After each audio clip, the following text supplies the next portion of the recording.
How's it going, everybody? I want to talk today about the flyweight division and why I think that it should not be cut. So I got a cheat sheet here so I don't forget anything. Spent a little bit of time on it. So the next and possibly last ever UFC flyweight title fight is happening on the 19th month between everybody knows TJ Dillashaw and Henry Cejudo. So UFC on ESPN +1 or UFC Fight Night 143, whichever way you want to say it. What makes me nervous about this is T going down to 125 to fight for the belt, and Henry isn't going up.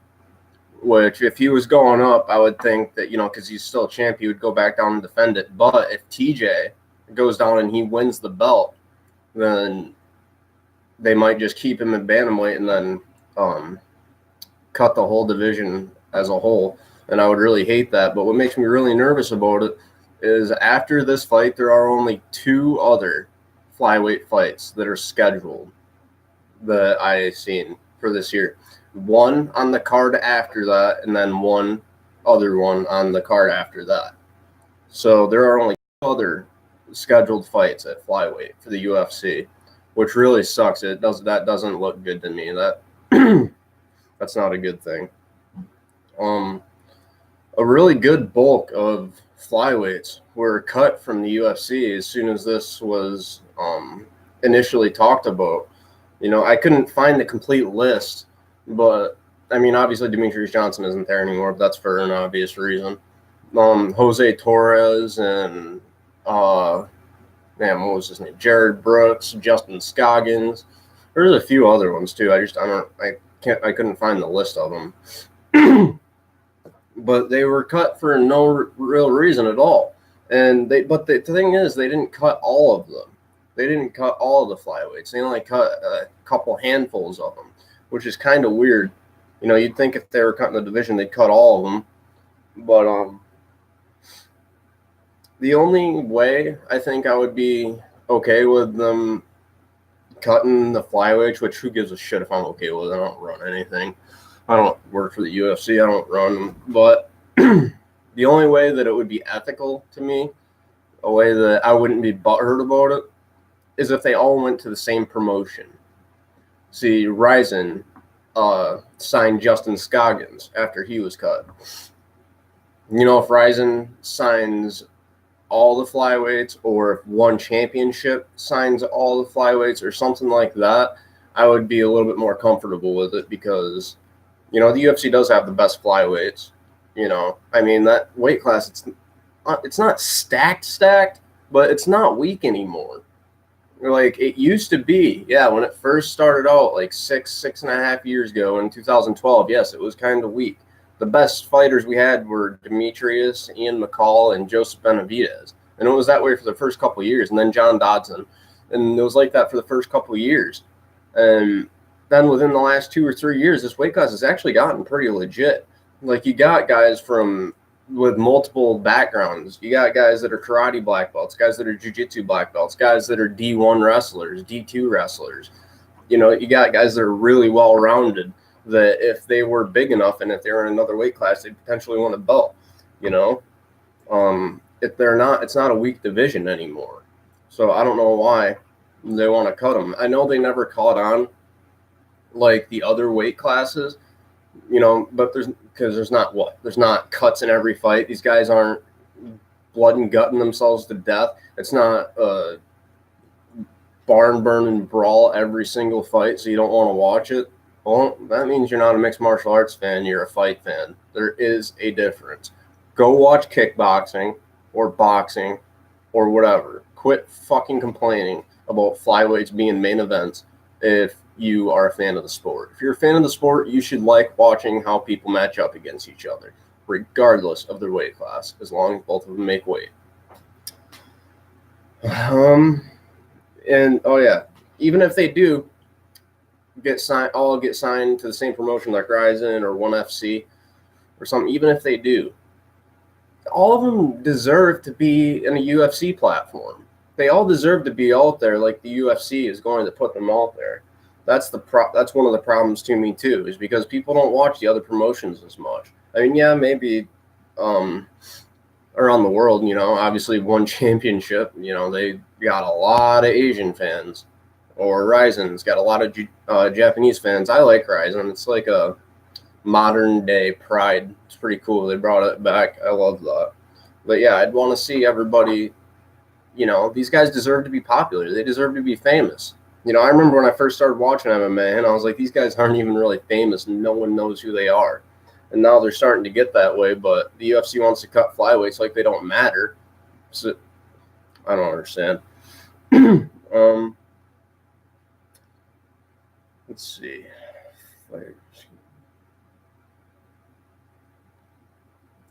Yeah, the thing with that too is if they do end up cutting 125, the fighters are either going to have to be okay with getting cut and go into another organization, or they're going to have to go up to 135, which it's not a good idea. There's certain guys that can, like John Dodson, he's done okay at 35.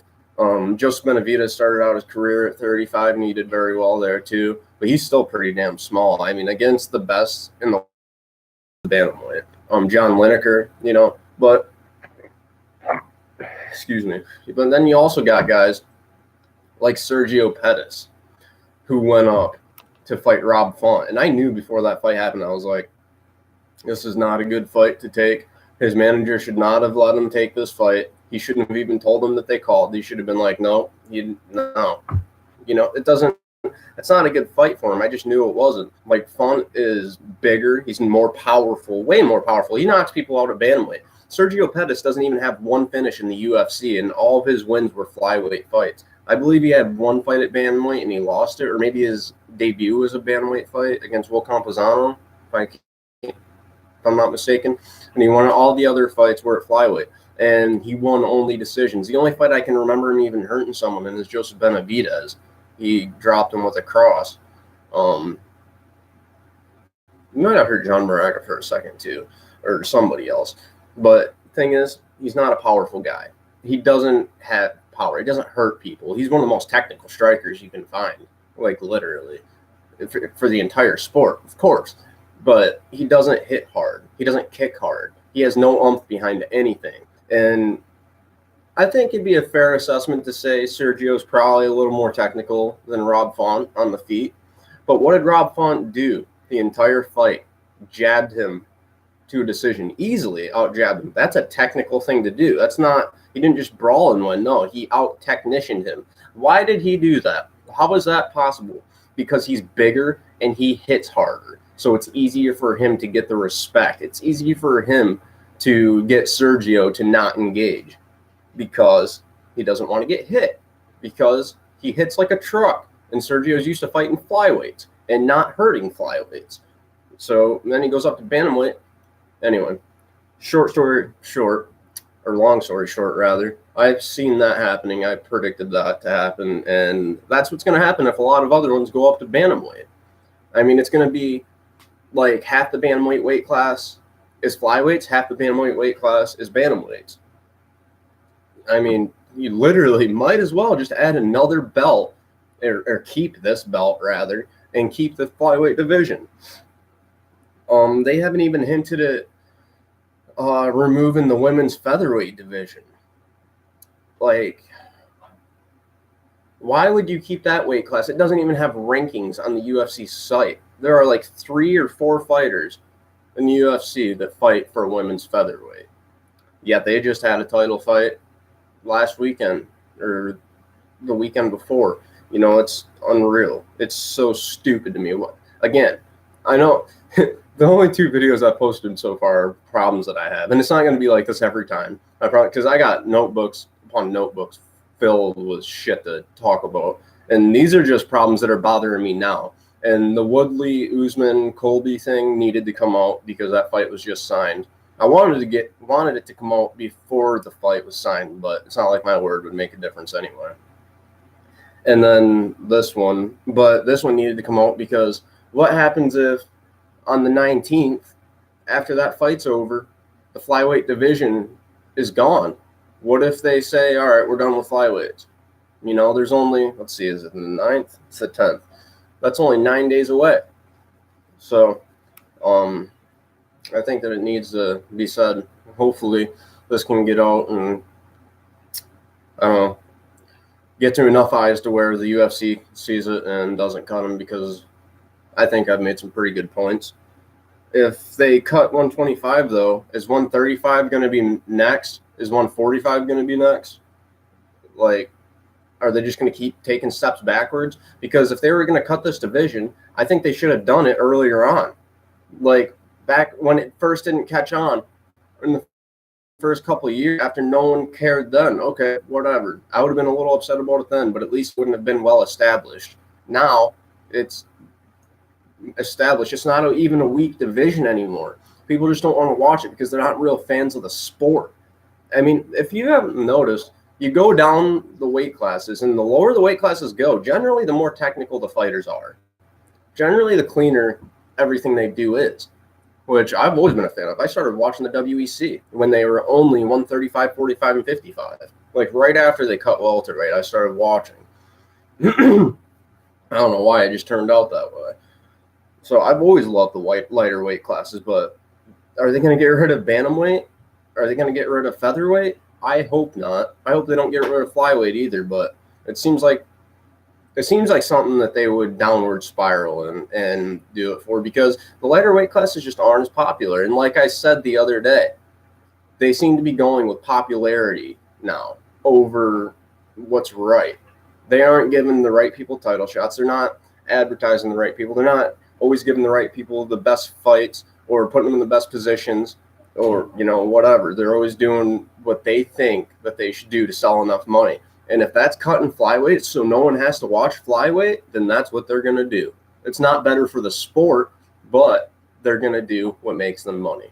They're going to do what will bring more eyes. And if bringing more eyes is going to cut the flyweight division and, you know, so we don't have to watch smaller guys fight, I guess that's what's going to happen.